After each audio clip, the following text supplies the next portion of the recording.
Welcome to Laxman biology. చాలా అంటే చాలా బాధాకరమైన వార్త నీట్ విద్యార్థులకు.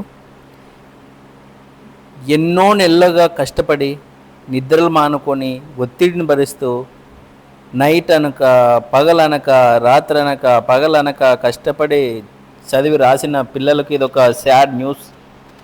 ఎందుకంటే నేషనల్ టెస్టింగ్ ఏజెన్సీ మే 3, 2026లో మనకు నీట్ యూజీ ఎగ్జామ్ని అయితే కండక్ట్ చేశారు. ఆ నీట్ యూజీ ఎగ్జామ్ని నేషనల్ టెస్టింగ్ ఏజెన్సీ అయితే క్యాన్సిల్ చేసింది. ఇక్కడ మీకు నోటీస్ కూడా ఇస్తున్నాను, మీరు ఒకసారి గమనించవచ్చు.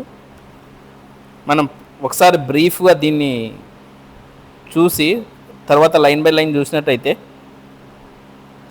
మనకు పరీక్షల్లో కొన్ని ఆరోపణలు అయితే వచ్చాయి. రాజస్థాన్లో పేపర్ లీక్ అయినట్టు ఆరోపణలు అయితే వచ్చాయి. పరీక్షల్లో వచ్చిన ఆరోపణలు అవకతవకల కారణంగా ఎన్టీఏ అయితే ఈ నిర్ణయాన్ని తీసుకుంది. ఇప్పుడైతే లక్షలాది మంది విద్యార్థులు, దాదాపు 22-23 లక్షల మంది విద్యార్థులు మళ్ళీ నీట్ పరీక్షను అయితే రాయాల్సి ఉంటుంది. ఒక్కసారి ఆలోచించండి, ఇవి ఎక్కువగా రాజస్థాన్ ఇక్కడే జరుగుతూ ఉన్నాయి. పిల్లలు ఎంత మానసిక ఒత్తిడి, ఎంత టెన్షన్, ఎంత కష్టము అవన్నీ భరించి నీట్కి 1 year 2 years బాగా ప్రిపేర్ అయ్యి రాస్తే,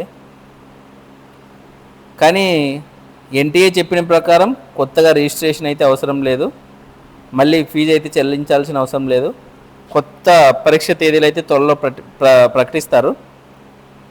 ఎన్టీఏ ఈ లీకేజ్ సంబంధించిన విషయాన్ని విచారణ జరపమని సిబిఐకి అయితే అప్పగించింది. విద్యార్థుల భవిష్యత్తులో ఇలాంటి పరిస్థితి రావడం నిజంగా చాలా బాధాకరం. నీట్ కోసం ఎవరైతే ప్రిపేర్ అవుతున్నారో వాళ్ళందరికీ ఆల్ ద బెస్ట్. మీకు ఇంకా మంచి మార్క్స్ వస్తాయి. అధైర్యపడకండి, బలంగా ఉండండి. మీ ప్రయాణంలో ఇది ఒక చిన్న అడ్డంకి మాత్రమే. మీరు ఏమీ అధైర్యపడకండి. మీతో పాటు ఫ్యాకల్టీ అయిన మేమందరం మీకు తోడుగా ఉంటాము. మీకు ఎలాంటి సమస్యలు వచ్చినా, ఎలాంటి డౌట్స్ వచ్చినా ఏ టైంలో అయినా మేము సాల్వ్ చేయడానికి రెడీగా ఉంటాము. కాబట్టి అధైర్యపడకుండా మీరు మళ్ళీ కొత్త ఉత్సాహంతో, నూతన ఉత్సాహంతో మళ్ళీ ముందుకు సాగండి. ఈ కొన్ని రోజులు ప్రయాణాన్ని మీరు కొనసాగించండి. ఇంకా ఎక్కువ రివైజ్ చేయడానికి మీకు ఒక రివిజన్కి ఒక టైం లాగా చూడండి. రివిజన్కి టైం దొరికిందనుకోండి. All the best. Thank you.